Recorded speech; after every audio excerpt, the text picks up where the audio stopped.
मेरे सभी आत्मीय मित्रों को नमस्कार। दोस्तों, आप सभी का स्वागत है मेरे YouTube चैनल रियल ज्ञान विथ RKG में।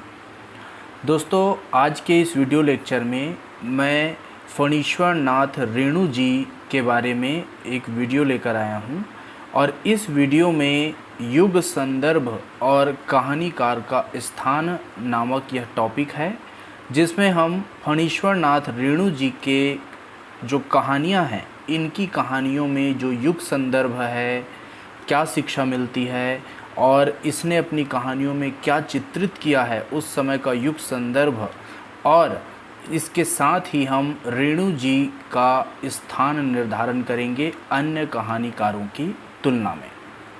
तो इसे हम फणीश्वर नाथ रेणु का साहित्य में स्थान इस तरह से भी समझ सकते हैं। तो चलिए दोस्तों, इस वीडियो को आगे स्टार्ट करते हैं और पढ़ते हैं। स्वर्गीय फणीश्वर नाथ रेणु जी ने सन 1945 के आसपास लिखना प्रारंभ किया, पर उसकी पहचान सन 1954 में बनी और 1954 में मैला आंचल नामक उपन्यास के प्रकाशन के साथ ही रेणु जी साहित्य जगत में प्रसिद्ध हो गए। सन 1950 के आसपास नई कहानी ग्राम कथाओं की ओर मुड़ रही थी, उन्मुख हो रही थी। देखिए, जो पुरानी कहानी थी वो तो पुरानी तरह की होती थी, लेकिन 1950 के आसपास एक नई कहानी का दौर चला और यह जो नई कहानी है, इसमें केवल राजा महाराजाओं इनकी बात नहीं की जाती थी, बल्कि ग्रामीण जीवन से संबंधित बातें भी की जाती थी। इसमें जो नायक रहते थे वे गांव के सामान्य पात्र रहते थे, शहर के सामान्य पात्र रहते थे। तो इस तरह से कहानी में बहुत बदलाव आ गया था। तो ये जो नई कहानी है वह ग्राम कथाओं की ओर उन्मुख हो रही थी और यहाँ तक कि कुछ कहानीकारों ने ग्राम कथा को नई कहानी की प्रमुख प्रवृत्ति ही मान लिया था। पहली बार सन 1957 के नव वर्ष नामक विशेषांक में रेणु की जो कहानी है लाल पान की बेगम छपी, ठीक है, और वे नए कहानीकारों की बिरादरी में आ बैठे। तो रेणु जी की जो कहानी होती है, इसमें कथा वस्तु का चयन सामान्य जीवन से किया गया है और उनके यहाँ कहीं भी किसी भी प्रकार का असाधारणता नहीं है। अर्थात जो भी पात्र आए हैं, जिस भी तरह का उन्होंने चित्रण किया है, बहुत ही साधारण रूप में इन्होंने चित्रण किया है, जैसे गांव देहात का माहौल रहता है। जैसे ग्रामांचल को ये आधार बनाते हैं और इसे आधार बनाकर एक कहानी लिखने वाले अन्य कहानीकार भी हैं, जैसे मार्कंडेय ने लिखा है, शिव प्रसाद सिंह आदि लोगों ने लिखा है। तो रेणु जी भी लिखते हैं और साथ में मार्कंडेय और शिव प्रसाद सिंह भी ने ग्रामांचल को आधार बनाकर लिखा है। लेकिन ये जो कहानीकार हैं, इन दोनों की कहानियों में एक विचित्र प्रकार की नॉस्टैल्जिया मिलती है, ठीक है, नॉस्टैल्जिया मिलती है। वे गांव की उन विशेषताओं की ओर उन्मुख हैं जो अब निह शेष हो चुकी है, अर्थात शेष नहीं बची है। इनका जो चित्रण है वो मार्कंडेय और शिव प्रसाद सिंह करते हैं। इसके विपरीत रेणु जी जो है, वे ग्राम्य जीवन का चित्रण वर्तमानता से जुड़े हुए हैं। वे ऐसी चीज़ों का चित्रण करते हैं जो गांव में बहुत ही सामान्य रूप से घटित होता है और वर्तमान से जुड़े रहते हैं। तो लाल पान की बेगम, मारे गए गुलफाम, ये जो कहानियाँ हैं, ये सभी उन गांव की उन आस्थाओं को प्रस्तुत किया गया है जो हमारी जीवन आस्था को और भी प्राणवान बना देती है। डॉक्टर बच्चन सिंह जी कहते हैं कि मारे गए गुलफाम में नर्तकी के प्रति किस निश्चल आस्था का स्तर मुखर हुआ है, उससे केवल हीराबाई ही प्रभावित नहीं होती, बल्कि पाठकों पर भी गीत की अंतिम अनुगूंज का सा प्रभाव पड़ता है। रेणु जी की जो कहानियों की जो प्रतिष्ठा है एवं मान्यता प्राप्त हुई है, उसके मूल में तत्कालीन साहित्यिक वातावरण के साथ साथ कहानी में उसको अपील और कलात्मकता भी थी।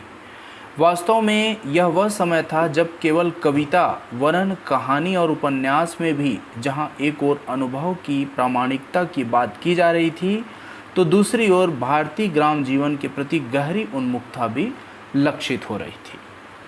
तो कहने का अर्थ यह है कि इस नई कहानी के दौर में 1950 के बाद के दौर में जहाँ जो कविताएं रहती थी वे कहानी और उपन्यास में भी आने लग गई थी, और जो कहानी और उपन्यास का रुख है, जो कथा है, वो भारतीय ग्रामीण जीवन से संबंधित होना चालू हो गया था।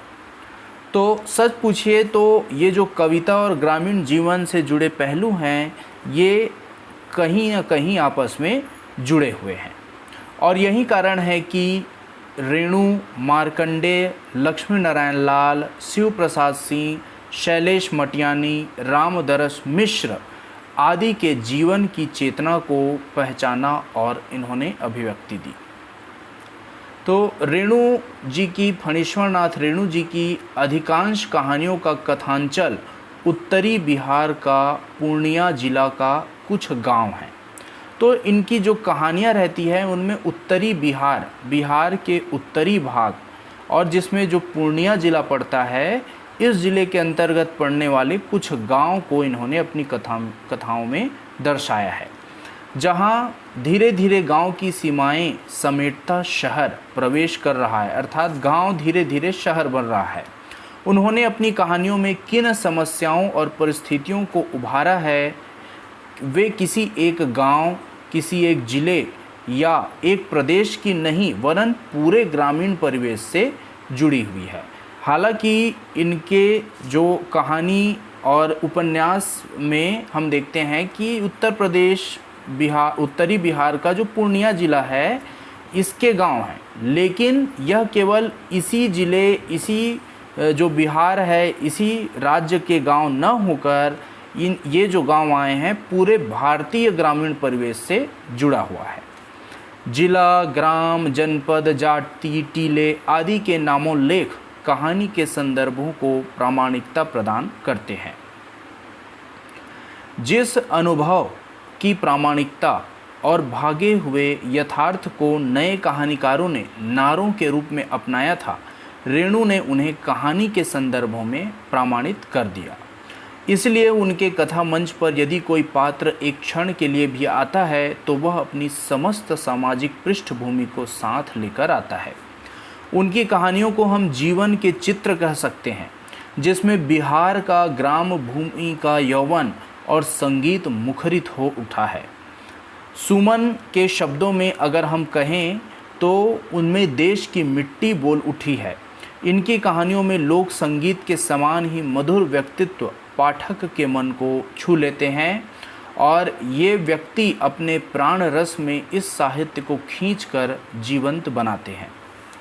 प्रेमचंद जी के बाद अगर किसी साहित्य में मिट्टी की सौंधी गंध महकता है तो वह है फणीश्वर नाथ रेणु जी का साहित्य। एक बात में वे प्रेमचंद को भी पीछे छोड़ गए हैं, और वह कौन सी बात है? वह है भारतीय गांवों की अनेक समस्याओं, कुरूपताओं को सहज रूप में चित्रित करने के साथ साथ ग्रामीण जीवन के सुंदर पक्ष को भी पकड़ लिया है, जिससे प्रेमचंद ने अपनी व्यापक दृष्टि के बावजूद छोड़ गए थे।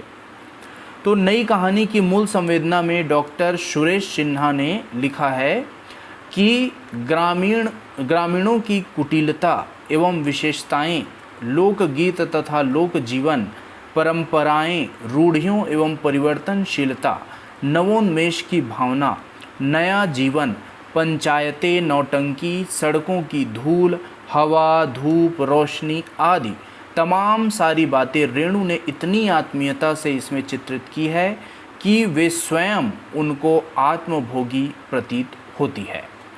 तो ग्राम्य जीवन में जो नवीन मूल्य आ रहे हैं और प्रगतिशीलता के जो चिन्ह छिपे पड़े हैं, उन्हें उभारने का रेणु जी ने विशेष रूप से प्रयत्न किया है। इस तरह से हम समझ सकते हैं कि रेणु जी का स्थान नई कहानी के जो कहानीकार है उनमें किस तरह से रख सकते हैं। तो निश्चित ही हम इन्हें बहुत ही प्रमुख कहानीकार के रूप में जान सकते हैं जो कि नई कहानी के दौर के हैं। अब आगे देख लेते हैं दोस्तों कि रेणु जी की कहानी को हम कितने वर्गों में बांट सकते हैं। तो रेणु जी की कहानी को प्रमुख रूप से हम 4 वर्गों में बांट सकते हैं। पहला है जन संस्कृति या आंचलिक या जनपद की कहानियाँ। तो आंचलिकता लिए जो कहानियाँ हैं वो जन संस्कृति की कहानियों के अंतर्गत रख सकते हैं। और दूसरा वर्ग है आम आदमी के सुख और पीड़ा की कहानियाँ। तीसरा वर्ग है राजनीतिक कहानियाँ और चौथा वर्ग है फुटकर कहानियाँ। तो इस तरह से ये जो 4 वर्ग हैं, इन्हीं 4 वर्गों में जितनी भी इन्होंने कहानियाँ लिखी हैं रेणु जी ने, इन कहानियों को हम रख सकते हैं। तो दोस्तों इसी के साथ मेरा यह वीडियो लेक्चर समाप्त होता है। अगर आपको यह वीडियो अच्छा लगा तो इसको लाइक कीजिए, शेयर कीजिए, और अगर आपको किसी भी विषय पर वीडियो चाहिए जो साहित्य से जुड़ा हो तो उसको आप कमेंट बॉक्स में कमेंट कर सकते हैं। तो आज के लिए इतना ही, धन्यवाद।